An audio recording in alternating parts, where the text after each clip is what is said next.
Hello Scorpio! Welcome dito sa aking channel, Kapalaran na 888. Welcome guys! Alamin natin na ang timeless angel messages para sa inyong lahat. Ito ay timeless guys, so pwedeng makaresonate ito ngayon, kahapon, last year, last week, or sa future.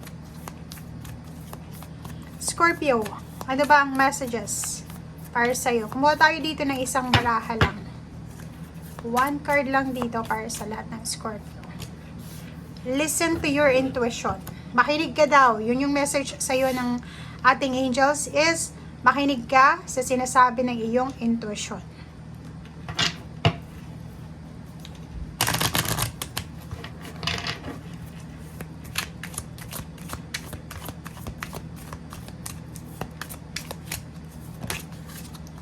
Okay. Next is, wow! Makakabayad ka daw sa utang mo. Ang galing ng baraha mo, Scorpio. Okay.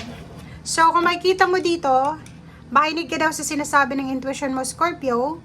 And you've got the power. Okay? May power ka daw, may abilidad ka na ma-resolve mo yung situation mo. And lakasan mo yung loob mo, magagawa mo ito. So, like for example, may utang ka, 'di ba? Marami kang utang or marami kang mga nagbibigay sa iyo ng concern, okay? So, dito sinasabi ng baraha na posibleng makabayad ka sa mga utang na loob mo, utang emosyonal or utang financial, okay? And sinasabi ng baraha sa iyo dito na makakaalis ka, matatapos mo yung isang parte ng buhay mo na hindi mo na kailangan, and papasok ka sa pagbabago na mas maganda, mas progresibo, mas abundant, mas prosperous. Okay? So, dito sa barahang to, sinasabi, parang, minomotivate ka ng ating angels na makinig ka sa sinasabi ng intuition mo. Kung namumroblema ka sa utang mo, kung namumroblema kang sa sitwasyon mo sa ngayon, huwag kang mag-alala dahil kaya mo yan bayaran, kaya mong makaalis sa sitwasyon, kaya mong magsimula ulit, kaya mong mamuhay ng bago. Okay?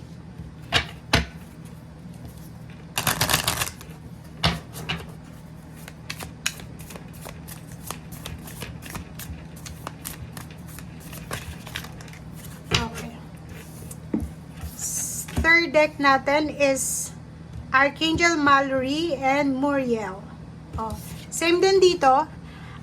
Magtiwala ka sa yung own wisdom, sa yung intuition. Have faith in your psychic impression. So, kung ano yung nararamdaman mo, maniwala ka sa intuition mo. Maniwala ka sa kung ano yung sinasabi ng instinct mo. Okay? And remember, alalahanin mo kung sino ka. Huwag kang gagawa ng desisyon nang hindi ka pa handa. Gumawa ka lang ng desisyon na ayon sa kung ano yung dapat pagdesisyonan. So, ibig sabihin, huwag magmamadali. Okay? Huwag magmamadali and pag-isipan nating mabuti ng maayos ang bawat decision making na kailangan nating gawin.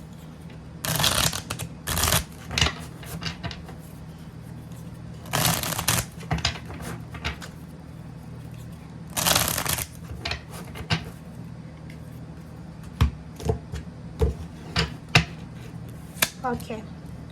Chariot, Four of Water, the World card, and Justice. Etong 4 cards na ito, nagsasabi sa iyo na kung naghihintay ka ng, for example, naghihintay ka ng kontrata, naghihintay ka ng travel, ng victory, success, recognition, rewards, awards, accomplishment, celebration, or completion, parating na to sa'yo. Okay? So, wag kang ma-distract. Wag kang ma-distract, Scorpio, kasi sayang yung momentum, sayang yung pagkakataon, sayang yung blessings na to. For example, ito, number 7, naghihintay ka 7 is waiting. Naghihintay ka kung kailan yung empowerment, naghihintay ka kung kailan ka mapopromote, kailan ka magiging tagumpay, kailan marirecognize ng boss mo, ng family mo, ng mga tao sa paligid mo kung gaano ka kagaling. And naghihintay ka siguro na matapos yung kaso, kung may kaso kang kinakaharap. sinasabi ng baraha, yung accomplishment na yan, yung celebration, yung completion, yung success, yung abundance na yan, parating na. So, wag tayong ma-stress, wag kang ma-distract, mag-focus ka. Okay. O, diba? So, sinasabi ng baraha sa'yo dito, may good news na parating.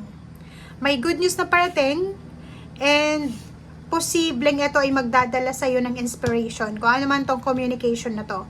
So, may mga wishes ka, may dreams ka, may mga minamanifest ka na accomplishment or celebration or completion or kung ano man tong pagbabago sa buhay mo, ang posibleng matutupad mo. Okay.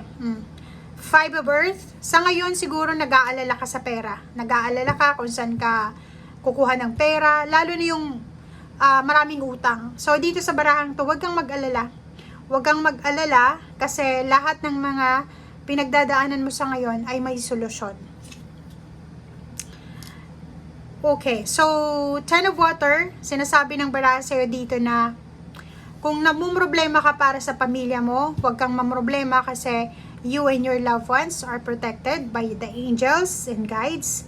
And sinasabi ng barahang ito na if ever hindi kayo magkakasama sa ngayon ng pamilya mo, darating yung panahon, darating yung pagkakataon na mabubuo ulit kayo at magkakasama kayo. Okay?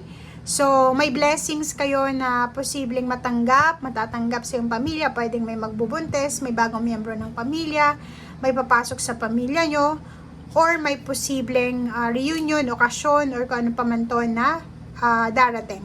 Okay? So, ito ay protection. Sinasabi ng baraha na gawin mo lang kung ano yung ginagawa mo sa ngayon. Ipagpatuloy yung pagiging masipag, ipagpatuloy yung pagiging resilient, okay? Dahil makukuha mo kung ano talaga yung deserve mo. Diba? So, meron ka din na mga issues from your past, like may mga negative issues, positive issues ka, na nakakapagod na, 'di ba? Yung parang paulit-ulit lang, it's either mga issues sa relationship sa family, sa trabaho, or kano pa man. Sinasabi ng baraha sa'yo dito na huwag kang masyadong mag-alala, huwag kang ma-distract, okay? Let go, let God, let it flow, okay? 4 of Earth, sinasabi ng baraha sa'yo dito na if ever man nawawalan ka ng pag-asa, like tinatamad ka sa trabaho, or parang ayaw mong pumasok, or gusto mong mag-resign, or gusto mong bumalik sa dati, kailangan mong isipin yung mga panahon na scarcity, walang-wala ka, walang pera, walang malapitan. Isipin mo, ano ba yung pakiramdam nun? Kasi once na bumalik ka doon sa emotion na yon, magiging motivated ka ulit. Okay? And dito sinasabi ng barahan na take note, okay? Kailangan mo itong gawin, mag-ipon ka ng pera. Okay? Mag-ipon ka.